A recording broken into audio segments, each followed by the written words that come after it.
What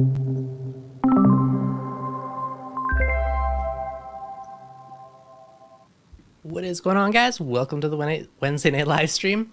Today we are diving deep into the Neptune Trident. What's the one and only Paul? How you doing, buddy? Hey, how you doing? Wonderful, thank you. So, who better to dig into the master of all that is Trident than yourself? I'm not gonna say that I am the master of the Trident by any means. I'd say some of my engineers probably hold that title a little bit better. That's But I fair. definitely understand it from a customer perspective, understand it how valuable it can be to you, and understand it from a make sure it's getting you the biggest bang for the buck, let's say. Nice, love it. So yeah, it should be a good one today. So there's, Yeah. there's always lots of questions around the Trident. So if you have any that come up as we go, feel free to ask them. Trident controlled dosing is one of the main things that originally like sucked me into doing it because I'm like, oh, sweet, this can tweak my dosing for me. I don't have to constantly tweak it. So that's been a cool feature, and I've been doing that on my big tank for a while now. And I recently put a Trident on the other tank, so I'm up to two of them now. So Yeah. figured it'd be a good one. So you've got two Tridents, I do, one for each tank. I do. Oh, excellent. I remember a couple, was it last year or so? You're like, I think you used what did you use before? You used the Alcatronica, is that right? Yeah, I still have that too. They keep each other Yeah, yeah. honest. It's good to have redundancy and all those Yep. sorts of things. But I was like, you're gonna love the Trident, and I'm happy to hear that that was to the case, right? What do you like best about it? Um, I like that every time I open the app, I have all my parameters right there. That part is nice. And I do like same thing. Like I run a calcium reactor, and I do calc, and I do dosing, and I let the Trident control dosing just tweak things on top of it. So Yeah. I just let it fine tune things, and I think that's kind of a nice aspect is being a little more hands off. And not gonna lie, having a kid, the past year, one less thing to worry about's a big plus in my book. So Yeah, definitely. I yeah. mean, I think the goal of the Trident was, to have an alkalinity, calcium, magnesium tester for people. It wasn't the first on the market to do alkalinity, but I think it was the first on the market to basically be an experience for customers that they were able just to plug it in, follow the instructions, and be successful right out of the gate. At least that was the goal. And I think based on how successful that product has been, we really did meet that goal. You know, Mhm. in terms of in terms of in terms of the feedback that we've gotten. Yeah. Sorry, it's my train of thought. I'm in the studio and I haven't been in the studio for a while, so I'm kind of like thrown off by all the things around me right now. So sorry about that. Yeah, no, that's all good.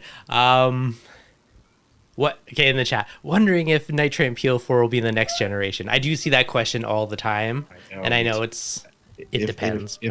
if that question, just asking that question, moved the needle to where I could say today, like, oh yeah, absolutely, that's something we're going to have, and it'll happen in this amount of time. We would have launched that product 3 years ago. Mhm. So I can't comment on unannounced product development or support. I Maybe one can day. absolutely say that we hear you. I can absolutely say that it is something that I would want. Mhm. And I can absolutely say that I think it would benefit a lot of customers. I think the thing that I always kind of get stuck on with this though, and maybe you can, help me better understand this too, is so having a constant phosphate nitrate tester, what would that do for you? I mean, personally, I don't care about constantly. Like once a week would be nice to know. Mhm. But like calcium, milk, and mag are your main three, and I'd say the nitrates, phosphates are the next two that people care about. Yeah, and I think that some of the biggest challenges we run into now is our filtration has gotten so good, right? Hmm. And that we essentially take so much nutrient out of our water now, right? And Yeah. then that's what causes like all of these new nuisance algae to kind of come up, right? Hmm. And those nuisance algae include things like dinos and things like that, Yeah. right? And it's because we create this environment that there's hardly anything there, and so then these really discrete things start to pop up because of that. So yeah, for me, I think that when you have ultra clean water, you absolutely have to have some nitrates and phosphates Hmm. because the result of that will lead to better coral growth, better coloration, because they need to consume something. Yep. When you're at no nutrient whatsoever, you don't have a vibrant reef, you know. And so I think it could definitely help with helping people, Prevent be that. able to add those things in by an automated source. And I think then it can also just help people know, what the health of their system is, right? Well, another thing is too, like if you are overstripping your tank, do you have to skim less? Do you need to run your refugium for less hours? Yep. Like it's a lot of those things that help kind of tune things over time. And just like with the Trident, right? We Yeah. didn't know necessarily that that how alkalinity consumption worked hour by hour or by 4 hour periods, and then how we should change our dosing as a result of that, right? And how we should modify to dose most of our alkalinity during the day when it gets consumed and less of it during the night, those sorts of kind of dynamics. And so I think maybe we'll get insights, when we're monitoring nitrates if we were to be monitoring nitrates in a very kind of streamlined fashion, if it were to come, that'd be something that I think would be really cool. Yeah, So. no, definitely would be. Okay, now for, I guess, actual Trident questions.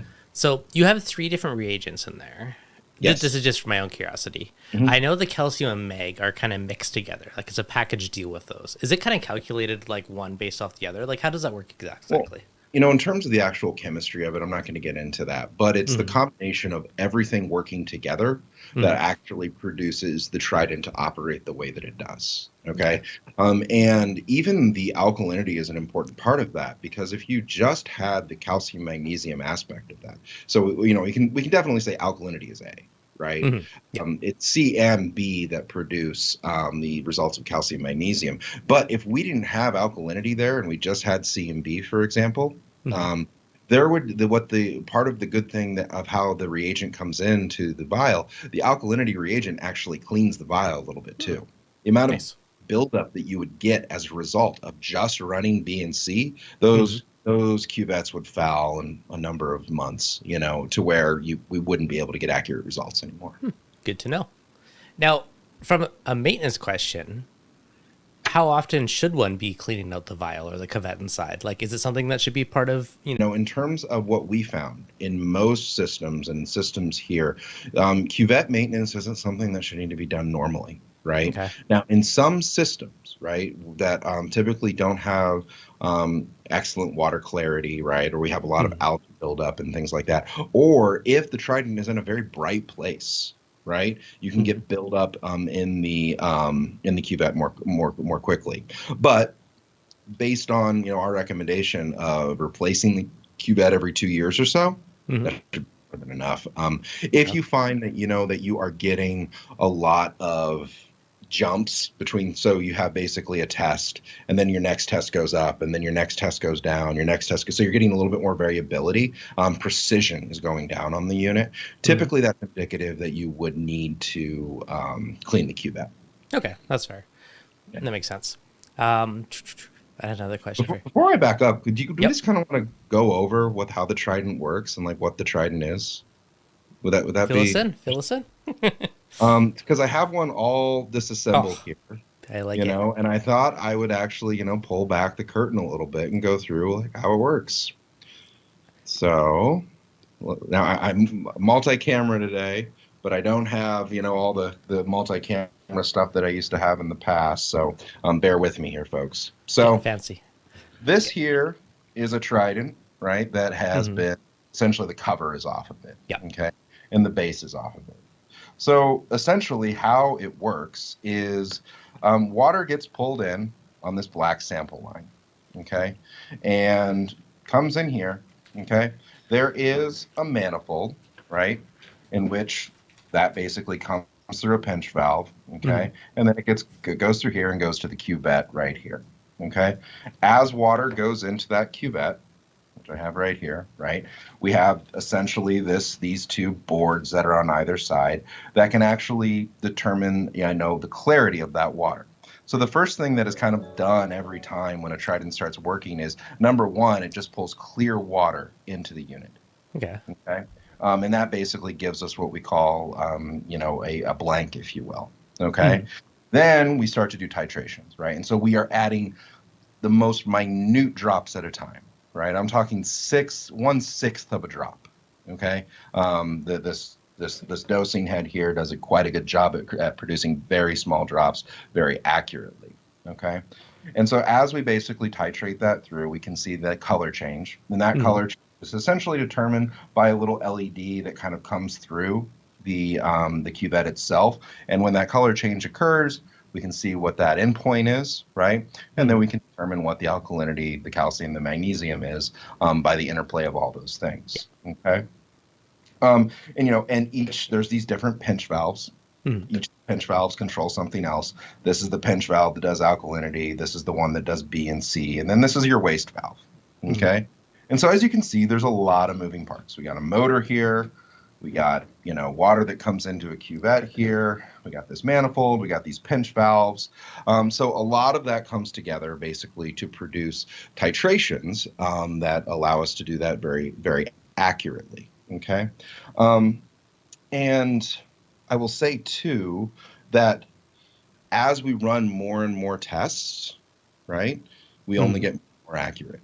Because the faster you can get to endpoint, the more precise the result is going to be. So if you do a titration, if you remember like your high school chemistry class, right, everyone does the experiment, where they're pipetting small amounts of acid into the base and seeing what the color changes. You went so super slow, right? But what you really want to do is, and even when you're doing tests with manual test kits, if you know that you're at about an 8, put everything you need to basically confirm that you're all the way up to a 7 right away.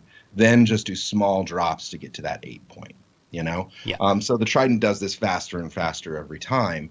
So it puts most of the reagent in there to do the titration after 1 or 2 calibrations, right? Okay. So that is essentially how it works, more or less. I think it's pretty cool. It is pretty cool. Now, I think I do want to spend a moment and talk about a little bit about the things that can go wrong. Right? Because we're talking about moving water outside of your aquarium. So what are some of the things that can go wrong, Devin? I mean, you could either pinch a hose, or a hose, could be broken or fall off, as always possible, or worn eventually. So you hit one of the major reasons why people can typically will have issues. All right. And the issue that they normally have is that what happens is, right, the Trident is underneath the aquarium. Okay, and then there's this waistline, and that waistline goes into some sort of drain or bucket or something like that, right? What happens is, though, they have everything nice and neat, the wire there, and then they pull that thing forward a little bit. Okay, now what happens is that waistline, which is going in the bucket, probably was going around a corner. Okay, and so now they pinched off that waistline. Okay, so basically very little water can go by, or no water can go by. So what would happen if the pinch line were to be pinched, right, or the waistline were to be pinched? So this pinch valve opens, right? It's trying to push water through. It can't push it through. So eventually what would happen then is this tube that's connected here to that little, I can even zoom in a little bit here. Ooh, technology. Gotta love technology. Isn't that cool? Beautiful. So I can zoom in there. So that tubing that's typically right there on that rod, right, will basically build up pressure and pop off. Okay. Now, once that pops off, what happens? We start the next test. We're pulling salt water into the system, right? But it's just pouring outside that manifold, that tube that's come off, right? And so now, as a result of that, essentially water drips down. And so sometimes these pinch valves will get stuck, okay, because water has come in contact with them. And the way that you deal with that is, I don't know if you can see on there, I'll turn off the side a little bit. Can we see that? Basically, kind of. These pinch valves have little buttons, okay? And you can break those buttons through. Now, if you were to see that these pinch valves get rusted or something like that, you can replace the pinch valve. Reach out to our support team. Oftentimes, though, I will say that we will want the Trident to come in because there's probably other things wrong with it than just a pinch valve that's been rusted out or something like that. So they'll want it to come in just to make sure you have the best experience possible, and I can segue into the Trident service plan better. But it's fairly easy to replace, right? My DIY Trident video tells you how to take apart everything. you Nice. know? And so even to where you have this part out and open, and I tell you how to put it back together again, pull that pinch valve, you just would pop it out by pushing those pieces of plastic there and then put it in a new one, you know? Nice. Pretty easy Um, then. I will say the support team probably isn't crazy about me bringing that up right now, just because oftentimes it is better just for the unit to come in, right? Yeah. Something else may have gone wrong or as a result of that. And we have a lot of solutions to kind of make that right for people. Yeah. So that's one reason. The other most common reason, and this is by far the most common reason, you ran out of reagent and you let your Trident just sit there, okay? And Yeah. so what happens in that situation is we constantly basically keep water in the sample line. That's Mhm. because if we were to leave it evacuated all the time, any little tiny droplets of water left behind would evaporate very quickly. Okay. But if you were to leave a Trident non operational for a period of time, just sitting without it shutting it down or evacuating it, what happens is this sample line almost always gets clogged because salt water is what's in that line. And then when you leave it sit for a period of time, eventually that water starts to evaporate and then salt crystals are left in the wake, you know? Mhm. So those are by far the most common things. I did a Let's Talk Reef a number of probably 2 years ago, so now going through how to clear those lines and everything like that that you can reference and make sure that you know how to do it. But most often, people do all these funny things, with their Trident. Like this is one I pulled off the line, in terms of someone returning. This one's got vent holes on the tubes, Mhm. on the caps. You don't need to do that. This one wasn't working too because I can just look in here and basically it's clogged, Yeah. and that's the most common reason. And all you got to do to unclog them is just push water through them. Would Um, wouldn't vent holes like have more oxygen interacting with the reagent and probably like mess with it after a while? so that's a really good question. Um, and I'll switch back over to my normal camera. A second. Danny said, "Tell Paul we're glad he's still working with Neptune." Oh, I'm happy The to be Paul here. fan club. Yeah, exactly. Uh, so, why? So, in any situation, right? Let's think about the environment in the house and how that affects your aquarium. What is Hmm. one of the first things that you think of when you think about the house environment, and how that can affect your aquarium? CO2. Absolutely. And how does that Yeah. affect your? Well, it's going to lower your pH, and I'm assuming, you know, with the aquarium, right? I mean, your pH tanks, because you got a lot of people breathing. I know a lot of alkalinities are pH based, but this one uses a colorimeter. But I am assuming that the atmosphere would somehow affect the reagents Yeah. over time.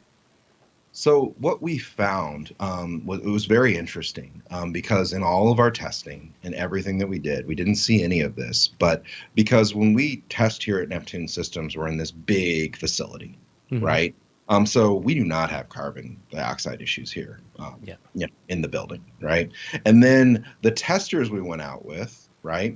When Hmm. were we testing with them? We were testing with them at times when there wasn't a lot of CO2 buildup in the house, right? Hmm. So basically, in the 6 month period, a lot of windows were open in that initial kind of beta period, right? Yeah. But then once we went out into people's homes, we started to see some funny things happening, with precision, particularly, right? And eventually, we were able to, we couldn't figure out why. Like, why was this happening? Why Yeah. was this happening? Eventually, we were able to replicate that, right? And the way we replicated that was by essentially putting a Trident inside a closed system, Yeah. injecting CO2 into that system, like gas. Hardcore. I like it. Yeah. And we're like, oh, that's driving the relative pH of those reagents down, right? Yeah. And we were able to take care of it by buffering reagent solutions a little bit differently, to where Hmm. our customers didn't see a noticeable change or anything. This was years ago too, right? And Hmm. then ultimately it produced more precise results for our customers, Nice. right? Hmm. And so it's very interesting to see how those things sort of can play out. And people who had a lot of people in the home, a lot of animals in the home, any of those things, those were the customers that were most often having precision issues, kind of in the first couple of years of the unit. So Okay. just a little interesting kind of thing that you find out. And so actually putting those vent holes just allows more CO2 to get in there Yeah. and drives down the precision. Huh. It's good to know. So it'll still work, but it'd be less precise if you have Yeah. extremely high CO2 in the environment. Get a little Uh, CO2 scrubber in there. what we took care, what we did in terms, I don't know what would happen in terms of if you drill vent holes into the unit, but what we did to the reagents themselves, it largely took care of that problem. Nice. So the CO2 wasn't going to play as big of an effect or Okay. any effect. Question in the chat. If someone does set it in for repair, what's the approximate turnaround time? Great question. So Yep. he allowed me to segue nicely into sharing my screen. And we can talk a little bit about the Trident service program. Another question I see on a fairly regular basis too is how often should it be serviced? Like, is it dependent on the number of tests? Do you just say every so many years or months or? So generally, we find that every 2 years or so are going to basically every 2 to 2.5 years is kind of the window of normal service. Okay. We have basically three options for service: a DIY. Okay, and the DIY, as you can imagine, is taking the unit apart, much as like I've done here, and servicing a Trident that is working. Okay, and so what we change out are I have a service kit with me, but we basically change out the dosing head, we change out the cuvette, we change out tubing, some connectors. And the result of all that basically keeps your unit running in very good condition. I will stress a unit that is already working. Doing the DIY Trident service on a unit that is not working is not going to necessarily correct that. And the coolest part about this, I do take pride in this, right? Because if you've watched that video, it's very I go through every aspect of making sure that you can service it and take care of it. To date, people are very successful with this. We've sold hundreds, if not thousands, of these kits at this point, and I think we have like 4 or 5 support cases in which people were not able to successfully service the unit. And there might be a reason why, and I'll tell you why I think that is in just a second. The other two options. One is a send and service. Okay, this is where you take your Trident, you take it offline, okay, and you send it into us. We do the service or anything else that isn't working on the unit. So if your unit just isn't working, okay, it doesn't matter. It's $145 flat rate, and that includes a 2-month reagent pack, so essentially $100, right? For us to do whatever's wrong with the unit, and that could be repairs that could be $250 if we had to replace every single part in it, in terms of all the boards and everything like that. It's just a flat fee, right? That's actually not bad if you actually get reagent with it too. No, I mean it's a fairly good deal, and I mean the Trident Service Center is not a profit center for us by any means. It's more it's just something that has to be included to make this product work, right? And the unit itself and the reagent that you purchase, are the profit generators on the product. So we don't necessarily make money on it. And then finally, there is the advanced replacement. This is where we take a refurbished Trident, okay, one that we have received in the past. We entirely refurbish it. It goes through all the calibration standards and everything else, just like a brand new Trident would have to go to. You get a new 2-month reagent pack, right, in the unit, and we include the shipping of the unit to you, and we include the shipping back to us. So essentially, it is the most hassle-free solution of you receive this, then you put your unit back in the box, you put a label on it, right, and you drop it off at FedEx. Done. If you want to choose faster shipping rates, you can do all that, without too much trouble. And then both of those come with new 6-month warranties on them, right? So if something were to happen in the next 6 months, we would take care of it. And like always, if something happens to your unit in the first year of warranty, you have any of these options available to you as well, but they are free of charge. So I think it seems pretty fair. A lot of people have taken advantage of the advanced replacement system or the service program, and have had a lot of success with it. It's available by either just contacting support or I have this nifty form that basically helps you choose the service that is best for you.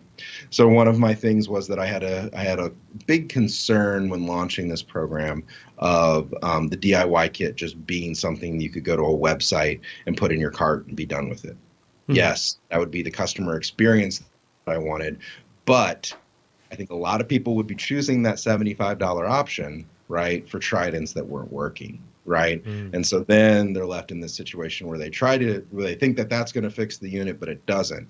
But the way that the purchase works is you basically fill out this form, and through a series of questions, we basically recommend the service that is best for you, right? Okay.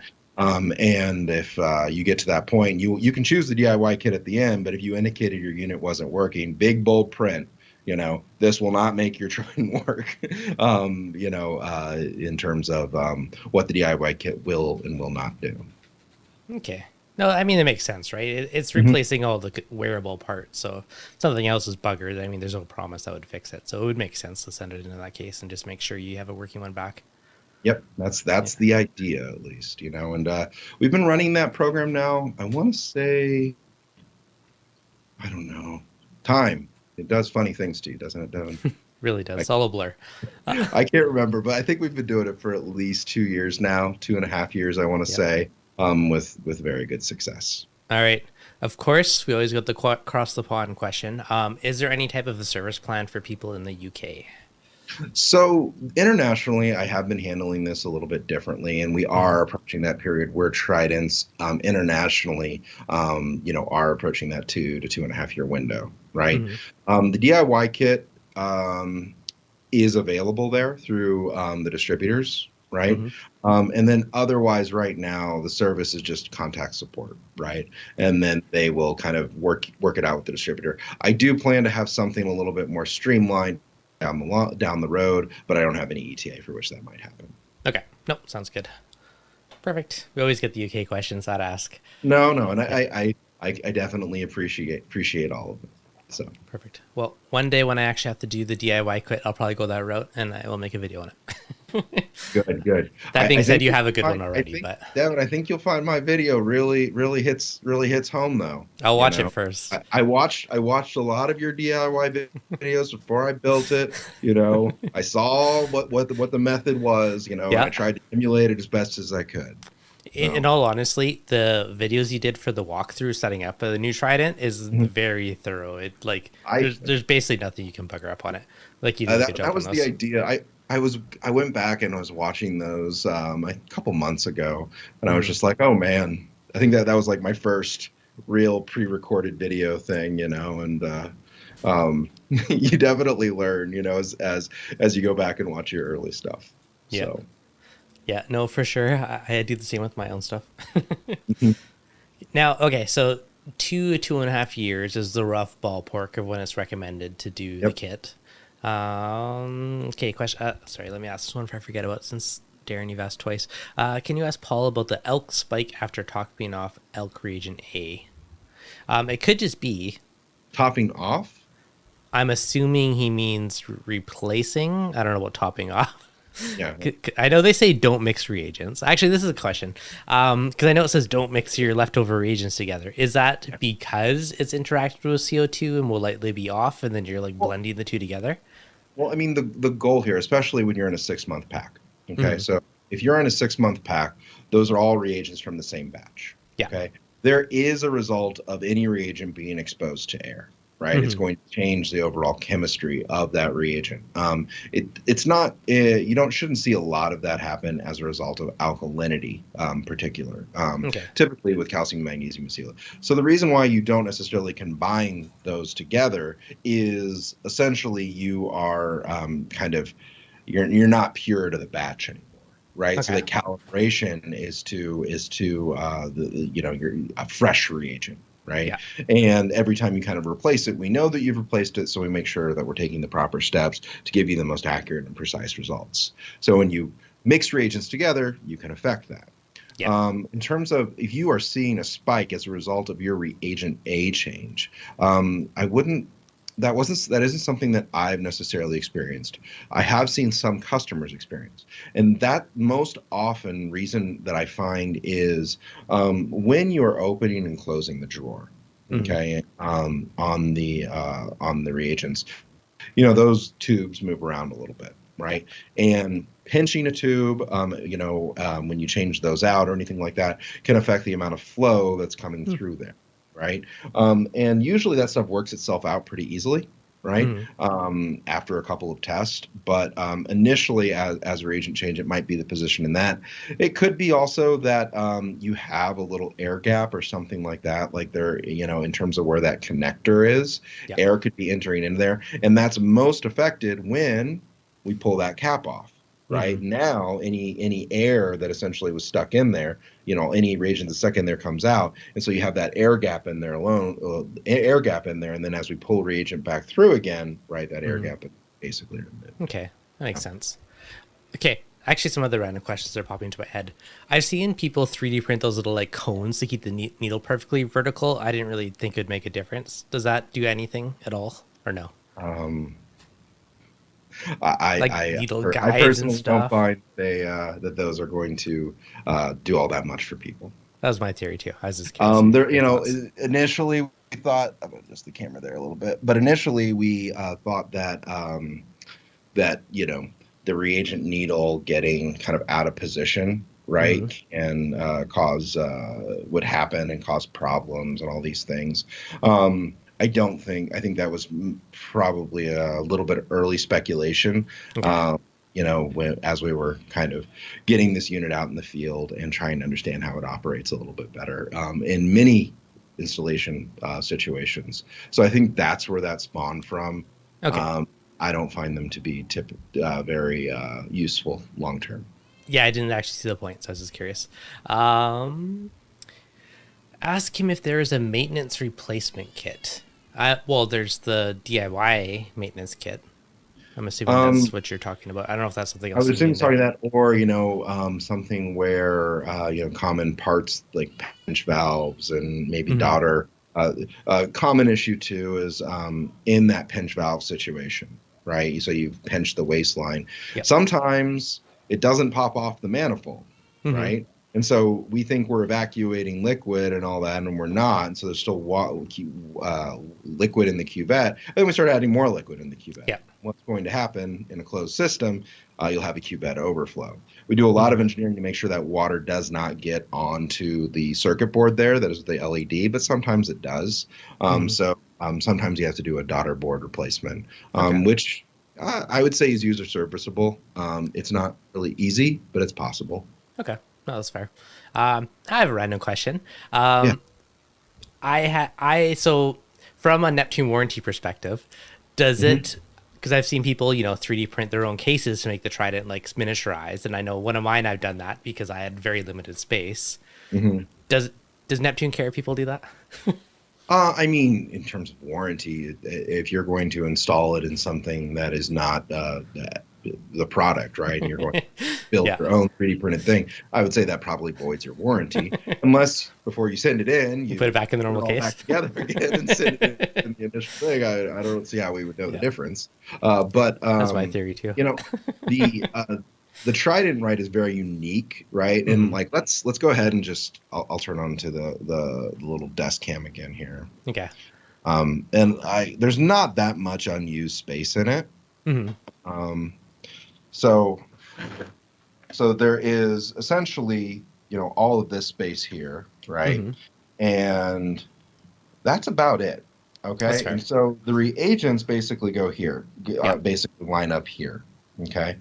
So there is this amount of space right here, which you Mm-hmm. might say is unneeded, right? And so it takes up a little bit more room than it is. For some people, the dimensions, but I mean, if you look at it otherwise, there's Yeah, not a it's lot, pretty compact otherwise. right?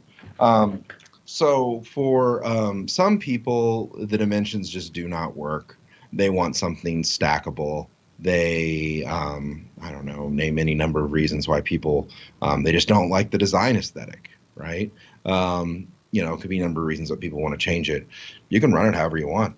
I Yeah, mean, that's that's cool fair. about this hobby is, you know, people can tell you to do things one way, but ultimately you're You are the arbiter of what happens in your Yeah. home and what doesn't happen.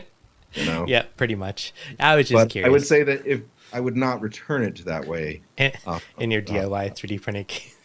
yeah, I would put it in its own. I would put Back it to back stock. in the original case before you would return it to us. Yeah, I would second that. Perfect. That's good. So, what, I guess, from like a support perspective, what are other common things that you guys see that are like common questions or common, issues or, random So stuff people ask? honestly, I've touched on most of the mechanical things, Yeah. right? Most of the mechanical things are pinch valves, Hmm. overflow cuvette, or a clog, right? All things, those are 90% of what the support issues are in terms of the unit. Now, I will say, just in terms of how the product operates and Hmm. what it is, one thing that absolutely drives me bonkers, right, is this concept that, oh, I don't let the Trident control my dosing. It could possibly nuke my tank, right? Is it Uh, possible? I mean, not really. I mean, Okay. provided that everything works the way it's supposed to, your dose head. What's more than likely going to be the thing that nukes your tank would be any kind of dosing apparatus, right? And so, what can Hmm. happen on any type of dosing apparatus? Number one, you could have it above your water line and have Hmm. Siphon. the reagent additive. There we go. Have the additive above the water line, Hmm. right? So then, essentially, a siphon starts. Okay. Yeah. What else can happen is there could be water damage. Okay. Hmm. And so, for example, how does a button work, Devin? Just typically, if you were to have a push button, how do those typically work? Momentary. Yes. So you push it, Yeah. it completes a circuit, and as a result of that, the pump primes, Yeah. right? So if, for example, water were to Hmm. get into that button, Never thought of okay, that. True. and complete the circuit, Yeah. right? Well, that would be bad. That Okay. makes sense. Uh, yeah. Okay. What else could do that is erroneously you are doing things on your unit and you turn an outlet to manually on, I've been there. right? Yeah, that could be another thing, right? I've That done that. would cause. Now, could the Trident do any of this? I would say no. You know, and why is that? So, how is Trident dosing set up? Trident dosing is set up how? It's set up Well, with a task. it You know? is. And it's within a percentage too, so it can only go so far. Yes, exactly. Hmm. So when we set up Trident controlled dosing, the first thing that we do is we say, well, what is the normal amount that should go into your aquarium? Hmm. Right? And you say, oh, that should be 20 mill, or let's keep it nice and easy for math. That should be 100 milliliters a day. Okay? Hmm. And we say, okay, great. We'll dose 100 milliliters a day. Then you come in and you say, you know what? I want to do Trident controlled dosing. So when my alkalinity is Hmm. falling a little, right? It's starting to fall. I want you essentially to start dosing more. Hmm. Okay. And so we have different variables that allow you to essentially say what percent more do you want to add? Yeah. Okay. And what do you want to, and like, what do you want to control too? Like, how much above do you want to go? Hmm. So by default, I think we do 20%. So, for example, we can do 120% of your nominal value, which would be 120 milliliters. Yeah. Okay. That's if, for example, you said you wanted to keep an alkalinity of 8. Your range is 7, right? So Hmm. basically, we're going to try to control that between 7 and 9. So let's say, for example, we are at 7.01 DKH. Hmm. That is when we are going to be pushing the most influence into things, okay, Hmm. and be dosing closest to 120 milliliters. All right. Yeah. Once we go below 7.01 or go above 7.99, okay, or well, sorry, I misspoke, or go above 8.99. So let's say your range is from 7 to 9. You want to keep 8, okay? Yeah. Once we go above, we just say, okay, we're not doing what we should be doing. You should receive an alert at that point, letting you Okay. know alkalinity is above or below that value. And what do we do in that situation? We just revert back to your nominal dose, which you said was normal, Yeah. Yeah, that's right? fair. So I mean, so for me, putting 20% more into the tank, that may start driving, in a situation that may start driving my alkalinity up. But as soon as your alkalinity starts going up, what's going to happen? You're going to start pushing on the brakes and get further and further away from 120 milliliters. Yeah. Does that make sense? Yeah, no, that makes sense. So basically, you can't really overdose your tank because you have that safety percentage buffer. Yeah, I mean and I mean you can do up to I think a 30% influence. Okay, and you can Yeah. keep this range and you can keep the range very minute. So you could say I want to control between 7.9 and 8.1. Mm-hmm. That's absolutely possible as well, right? So Yeah. you can make that range very small as well. It's influenced just that much more. It Okay. was a while before I gave in and let it do it, but I mean, it's been like that for probably a year and a half now, and it's been I solid mean, issue free. and basically it just hums at that point, right? You just Mm-hmm. have a consistent, you know, we're above a little bit, pushing on the brakes. We're Yeah. below a little bit, we're pushing on the gas, right? And I mean, it's also taking into consideration the night day thing. So if you're in the night day thing, I think should only be done in heavily dominated SPS tanks, right? Mm-hmm. That's not mixed reefs. That's not tanks that don't have a high population of stony coral. But I absolutely think that put 65% of your alkalinity in a day during the day and 45% or 40% in at night.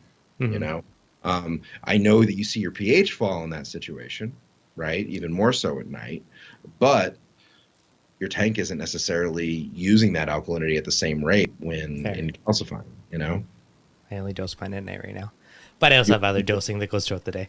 Uh, you don't use a calcium reactor, do you? I, Do you? I do. You The do use calcium. calcium reactors 24/7, and then my calquaster and my elk additive are just at nighttime. I And that's see. more for the pH boosting purpose. Hmm. Have you thought Slightly, about doing something else other than alkalinity to raise your pH? well, it's very potent alkalinity I'm using, Okay. like hydroxide stuff. Yeah, that's Um, right. I remember but it now. works pretty well. Okay, so semi unrelated question in the chat. Is there ask about the waves being in production or when waves will be available again? Um, um, I wouldn't want to say anything officially, but a little birdie told me that, we might be seeing those again soon. Perfect. So So hopefully, make sure that you ask your local fish store. Be sure to email our team to find out when that'll be. excellent. Soon. I like it. Um, okay, so trident control dosing can't really overdose it. There's a lot of safety built in, so it's not really a concern. I know Yeah. personally, it's been a good year and a half that I've been doing it, and it's Mhm. been solid issue free.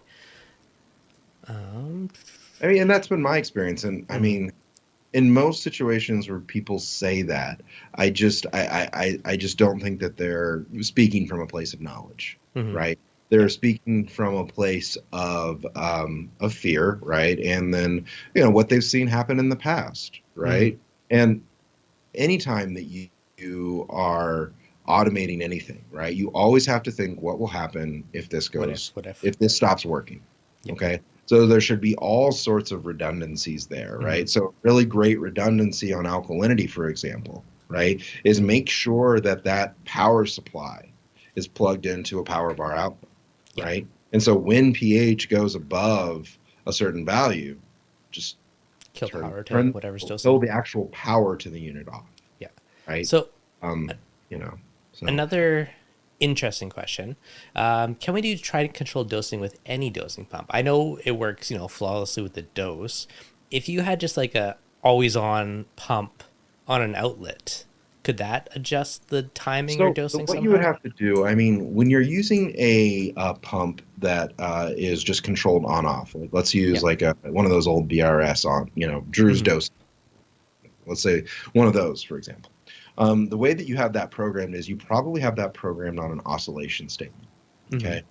So that oscillation statement essentially is always going to be running, run the pump 2 minutes every 30 minutes or something like that. I'm not saying Hmm. that that's the value you should use, but what you would want to do in that situation, you would want to drive it fairly hard, in my opinion. Hmm. Okay. And when you're driving it fairly hard in that way, then you would have actually turn it off as a result of alkalinity getting too high or too low. Hmm. Now, keep in mind, that your testing frequency should be much higher if you are doing something like this, right? Yeah. Because the Trident by default only tests alkalinity every 6 hours, and so you would have to be very delicate in the way you do this. Another way to do this is through many virtual outlets, right? And in each of those virtual outlets, you have different, basically, alkalinity frequencies, right? Hmm. Where you could, and you always want the pump basically to, you don't ever want to have the pump turn on as a result of the value.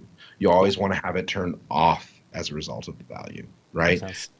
In my opinion, though, I mean, um, you know, not to discredit other solutions or something like that, but the dose is a very elegant solution, and if the Versa were to ever be controlled by the MXM, that would be a Hmm. very elegant solution too. Is that any chance of that in the future? One I day? I Don't would know. say if it were to happen, Yeah, those would be very elegant solutions for to sure. to achieve that. Another random question. Can you run two tridents on a single apex? I had no reason why not. Yeah, many as you want. I know some people, Make sure like you have if you enough. have like for yeah, like two nanos side by side, for example, they might have a power bar in each stand and running two off one. I'm Yeah, assuming that's what you're up to, but yeah, that's basically what I think they would probably be up to there. And just make sure you have enough one link ports. And if you mhm. don't have one link ports, you would want to make sure you have a 36-volt power supply with an Aquabus cable, right? Okay. Or you add a new power bar, one link module, and you could also be take care of that. Yeah. If I was gonna do it, I would just have an EB832 in each stand, and then you could power everything off of it. Hmm. Personally, that's the way I'd do it. But Yeah. I do see that one come up sometimes about running multiple things off it, so it's always Oh, interesting to see. oh, Devin, I have another Yes. way that people break tridents. Do tell. Okay, please. Do I have a one link cable in my stuff here? I do not. But on a one link cable, there is this pin. Okay, this little click pin. Yeah. Okay, it makes sure that you always orient cables Ah. in the correct way. Don't remove that because you want to be able to get a cable out more quickly, unless you know that you're always going to have to put that cable correctly back in its place. Well, that's the If you retainer pin. It's gonna fall out if you do It's a it. Never retainer break pin. that on Yes, purpose. very good. Yep. But it also is an orientation pin. Okay. If you, for example, take that off and then just rotate that 90 degrees and then plug it into the unit, uh, Huh. uh, You're frying something. everything is dead. The whole thing, the whole thing is dead. Because how does Aquabus work? Aquabus works Yeah. by, it is a cable that delivers both 12-volt ground and 24-volt power. Hmm. Okay. And so each pin does a different thing. So if you rotate that and put 24-volt power into the ground or into the 12-volt, Bad things bad happen. things happen. So that is the one thing that my Trident, if the Trident doesn't light up or something like that, it's a common question of can you show us what the one link cable looks like? And usually the connector has been removed there. Huh. I never would have thought that was an issue, but good to know. It's more common than I'd like to say. That The support team right now is I'm sure applauding me and saying thank you, for publicly publicly commenting on such a thing. Yeah. Oh, that's fair. The same goes true for waves. It's not as Yeah. much of an issue on those, but same is true for any of the one links or cable orientation matters. Yeah. Yeah. Don't mess with the pins. Just to be safe. Yeah. Oh, that's an interesting one. Tell him I'd like the option testing elk every 2 hours, but I'd like bigger reagent bottles. What could one dump multiple kits into one container and just like have larger vials? I mean, or bottles, I guess.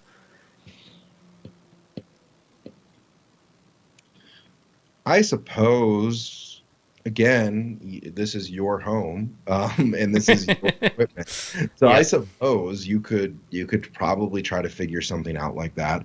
I will say what matters is The the end of length life level of would be. Oh, the end of hose. Okay. the Yeah. length of those tubes is very important, right? Hmm.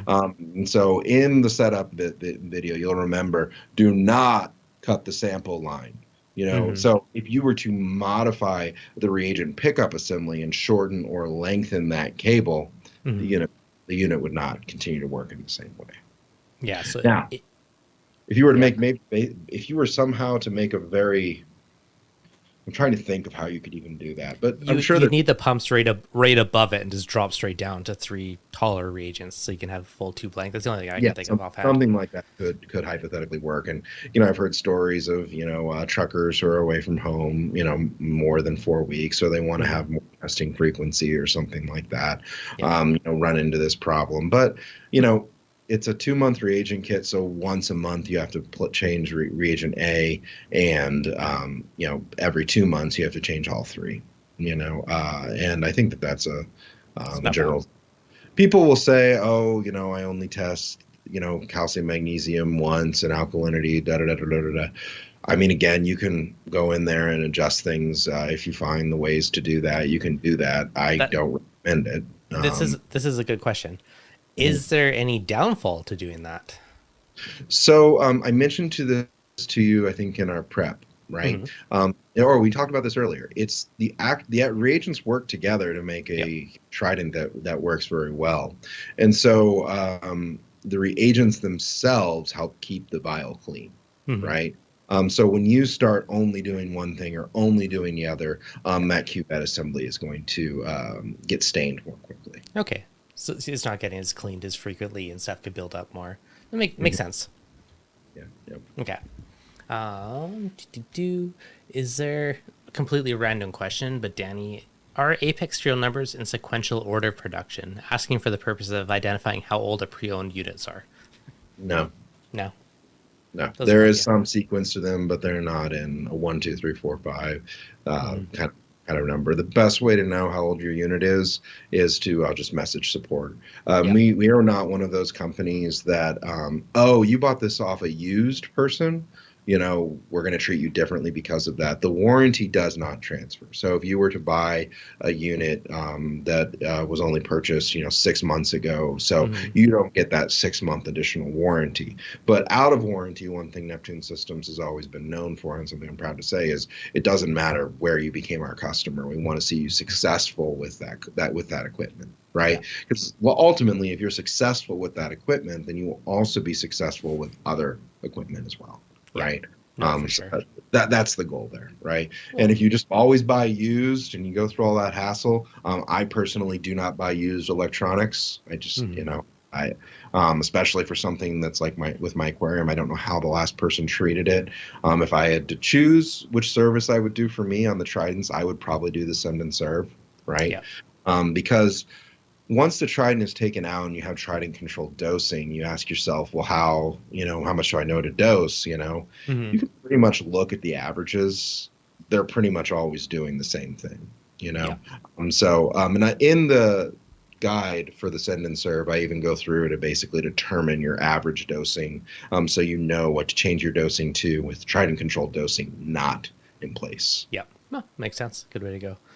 There you go, Danny. Totally agree. Although I sometimes get frustrated, support is always very gracious. Yeah, there you go. So support is good. I mean, the couple times I've used it too, it's been a good experience. Good, good, good, good. Yeah, That always warms our heart when we hear that, and they always appreciate the kind words. yeah.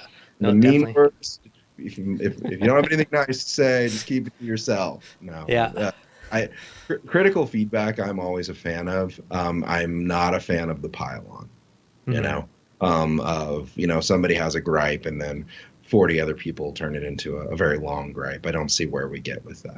You Yeah, it know, doesn't get you other anywhere. than letting you know that people are really unhappy with it, rather than just somewhat unhappy with it. Yeah, exactly. Um. Oh, a couple of people asked talking about Alpha Reef in the chat. I know that one has like a bit of a delay with the alkalinity testing on Mhm. it. Just Can you ask the question again? I'm still forming it in my head. A Okay. few people are talking about Alpha Reef, but I know Alpha Reef, like the calcium formate, has a bit of like a delay in the alkalinity. hmm Is there any issues or any weirdness or anything about using that with Trident control dosing, to your knowledge? Not that I know of, or at least I haven't gotten feedback like that. I Mm-hmm. mean, the average testing for the Trident is every 6 hours, right? So likely, it's not, it's this, if you do bolus dosing, right? you're always kind of throwing everything in. And the point of having something that has a delayed release like that, right, is that it doesn't have that initial boom, if you will, you know? And I think that, that's the point of that. But the alkalinity that you're measuring is a result of everything in your ecosystem working together, right? It's not just one thing. You're going to see a bounce if you dose, and you bolus dose. You're going to see a bounce in your alkalinity if you were to do an alkalinity test right away. But if it's steady, consistently dosed, I mean, it would kind of even itself out. Yeah, I've never personally used it, but that's my thoughts. As long as thoughts. you're not bolus dosing, it's not going to. By bolus, you just mean dumping a bunch in at once? Yeah, dumping it in. Yeah. Okay, perfect. Don't do that. So nothing, you've heard it before, Devin, nothing good ever happens in a reef tank fast. It's true. So always ask yourself, am I doing something very quickly? And if your answer is, oh, I put my alkalinity in there once a week, everything that it needs, probably not a good thing. The only thing good that happens fast is probably a water change. Anything else, not so much. Yes, that is true. I will agree with that. But it's all relative, you know. Mm-hmm. So there you go. Insane Reefer. Purchased mine secondhand. It was new inbox after a couple of years. Had unclogged the alkaline, but everything, and then I fixed it. So easy fix. Okay, alkaline. Good. I did want to comment on that. Tridents from. So you remember the Trident craze at the very beginning? Do you remember how they were like the holy grail, and they like, as soon as they would come in stock, they would immediately go out of stock? Yeah. Right. So one thing we didn't know until much later in time was if a Trident sat just, new in box for years, right? What actually would happen is, I don't know if you can see this tubing here, but this tubing would become crimped. Right. Okay. And there's nothing that would essentially uncrimp that because it was constantly getting pinched. Yeah. So this only was, we discovered this after probably in year 2 of its release. We started changing all of the tubing for the sample line and the waistline that was that we used. So basically change it all to farm tubing. And farm tubing, is quite amazing in the sense that won't happen. Nice. Perfect. So no longer an issue. That's what happened to that gentleman because of it was probably a Trident that sat for some period of time and was before we changed that. So non-issue with the new tubing. It was that change was done probably 2.5, 3 years ago too. Yeah. So. Yeah, you never know with the old used ones. It's that doesn't matter if it's new or box. It could be anything. So if you buy a used one, send it in for the refresh me service, and then it's pristine when you get it back. And then that is the idea. Yeah, there you go. Can you add this to the Junior? What is needed to expand it? Can the Apex go on the very basic Trident go on the very basic Apex, like the Junior? Absolutely. The only thing on a Junior is you do not have any one-link ports by default, right? Those come with your EB832. So you would just need to add a power supply and an Aquabus cable, or you would need to get an EB832, or you would need to get a one-link power supply. I think the best option, the best bang for your buck is going to be the EB832. The ability to start getting more things controlled, that aren't necessarily plugged in, to on-off power supplies is very valuable. The power monitoring that's available to that is very valuable. Even if you don't ever turn anything off, just the power monitoring alone, I think is that's fair. Is very valuable. We're gonna have to do a deep dive into power monitoring one week. You can do lots of fun stuff with it. I know you mentioned that today, but like I had just read a long post about somebody having fear of Trident controlled dosing, so I was like, I got to talk about it again. So. All right, we'll do it in a few weeks. It'll be good. Okay, if there's any other Trident related questions that we have not answered or I neglected to read, let me know again in the comments if I missed it, and we'll hit that one up. For what else did I got? I don't know. I think I've asked you all the random stuff that I had in the back of my mind. Are there any other? I'm not on a multi-screen right now. So are there any other comments or questions we missed? I probably skipped some, so I'll see if any are asked again. Is the EB832 serviceable? I would say that it is a 120 volt power device. We take a lot of care in making sure is done. And I would not, it says it's not a user serviceable device. I would discourage against that. If you're having trouble with your EB832, I strongly encourage you reach out to our support team. We have solutions to help solve it for you. There you go. Perfect. Yeah, don't electrocute yourself. Yeah.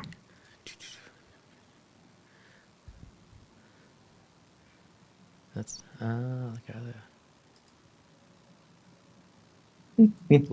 I'm just trying to read this question. Like our other guy, ReefDudes, went through the disaster prevention video. Thank God.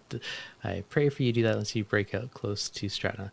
Yeah. So don't electrocute yourself. That was a long-winded one. It's disaster prevention.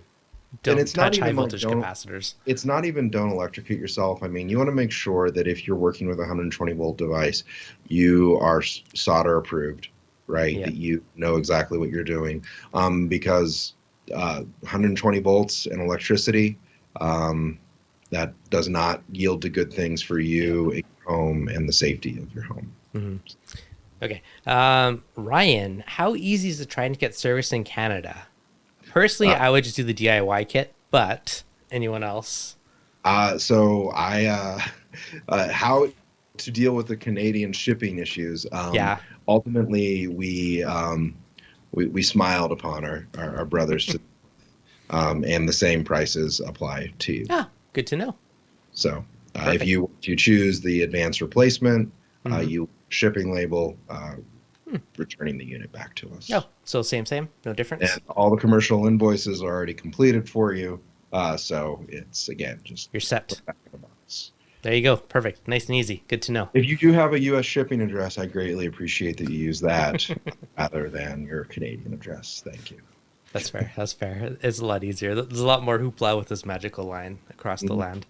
But asking if 2 Tridents and 1 Apex is possible. We did ask that one already, and is absolutely, can put a whole slew of them on there. You are good to go. You can put as many Tridents as you want. There is, we have soft module limits basically. So, and every now and then we have a situation where we have to increase that for some reason or another. We just keep releasing great products. I'm super humble, or we have to increase that. But we have that soft module limit on there. So if something does go wrong, and a module start duplicating itself due to a short in a wire or something like that, you don't wake up in the morning with 239, EB832. So. Yeah. Perfect.